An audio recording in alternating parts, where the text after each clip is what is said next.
인천에 유일하게 이제 인구화한 지역이 연수 갑 지역입니다. 연수가 분구됐다가 합구되는 이유 또 그동안 연수 선거 결과 흐름에 대해서 조대현 센터장님 좀 분석해 주십시오. 예, 연수는 과거에 인천의 강남이라고 얘기할 정도로 네.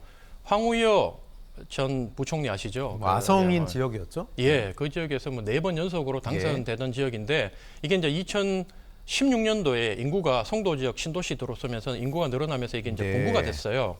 그러면서 최근에 이제 보수 정당이 수도권에서 밀리는 상황이 연출되면서 어쨌든 2016년도에는 연수 갑을 박찬대 의원이 0.29%라는 214표 차로 신성을 했고 그때도 역시 그 어려운 가운데서도 민경욱 의원은 7.3%로 낙승을 해요. 근데 2020년 와서는 이게 이제 연수 갑 같은 경우는 10% 차로 민주당이 대승을 하고 연수 을마저도 정일영 의원이 2.3%로 신성을 했던 그런 지역이 되겠습니다. 자, 연수 과연 어떻게 될까? 연수 갑을이 연수로 합구가 된다면 현역 지금 민주당 두 분의 의원들 그야말로 표정 관리가 좀 어려울 것 같은데 어떻게 보십니까? 합구가 쉽지는 않을 거라고 기본적으로 생각하고요. 합구가 된다면 또 이 연수 갑이랑 을 그 두 의원이 민주당 의원이 결이 좀 많이 달라요. 그 연수갑의 박찬대 의원 같은 경우는 회계사 출신이고요. 20대, 21대, 20대 그 총선 같은 경우는 조대현 센터장님 말씀하신 것처럼 210표 차이로 이겼어요. 그 접전이었죠, 아주. 그렇습니다, 박찬대 의원. 그리고 요번에 또 이재명 대표 당대표 할 때 또 이재명 대표가 그 최고위원 출마하라고 그래서 또 출마를 해서 그 정청래 의원과 고민정 의원 같은 경우 상당히 인지도가 있잖아요. 그 뒤를 이어서 3위를 했습니다. 상당히 민주당 내에서 이제 중량급 인사로 평가받고 있고요. 연수의 그 정일영 의원은 그 관료 출신이에요. 인천공항공사 사장을 하면서 이제 연수구 이제 송도 쪽으로 관심을 보여갖고 21대 총선에서 들어와서 승리를 했습니다. 아까 말씀하신 것처럼 2.3%로 그 차이로 민경욱 의원한테 이겨갖고 신승을 한 거죠.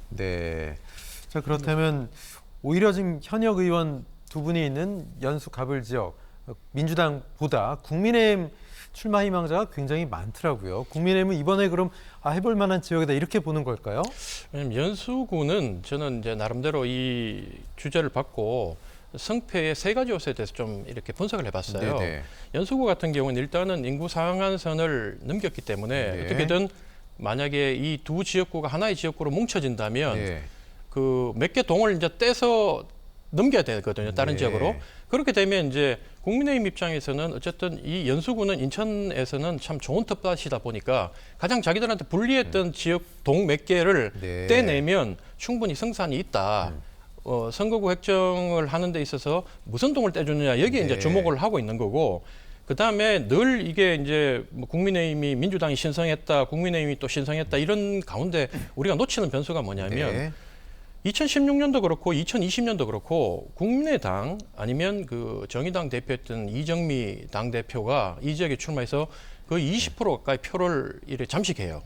그러다 보니까 이게 어느 쪽으로 유리했는지 불리했는지를 모르기 때문에 충분히 이번에도 제3당이 만약에 출연을 하면 이 지역을 노릴 것이고 그럼 이 지역에 제3당이 출연하면 또 판도가 역학이 어떻게 될지를 모르다 보니까 국민의힘 이제 주자들 중에는 이 지역은 인천에서는 상당히 우리가 충분히 이길 수 있는 지역이라고 판단을 하고 있고 그러다 보니까 경쟁력 있는 여기 이재호 전 구청장이라든가 그다음 민경욱, 민현주 같이 이렇게 대외적으로 인지도가 높은 분들이 여기 도전을 하고 있고 그래서 저는 마지막으로 역시나 이 지역 역시 대통령실이나 중앙당에서 이 지역에 경쟁력 있는 사람으로 충분히 낼 가능성도 있다. 저는 그렇게 보고 있습니다. 그럼 지금 하마평에 오르고 소위 이제 출마 희망자들 나온 거는 아무 의미가 사실상 직전까지 없어질 수 있다 그렇게 보시는 건가요? 의미가 없는 건 아니고요.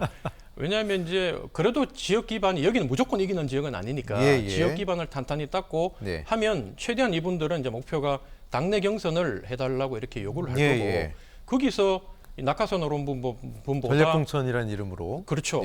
전략공천으로 왔는데 압도적인 표차로 이기면 명분이 부족하잖아요. 그리고 만약에 그걸 내리누르고 이렇게 원하는 대통령실이나 중앙당에서 원하는 대로 찍으면 분명히 보수표가 갈라질 거고 그러다 보니까 아마도 이분들은 어쨌든 여론전 주민들한테 인지도를 높이기 위해서 최선을 다하고 있을 것이라고 판단합니다. 그럼에도 불구하고 만약에 이렇게 출마 희망자가 많으면 또 선거 때 무소속으로 나오는 분들이 있을 수 있잖아요. 그럼 충분히 또 그럴 수 있죠. 표가 갈라지잖아요. 그렇죠. 예. 네, 그렇군요.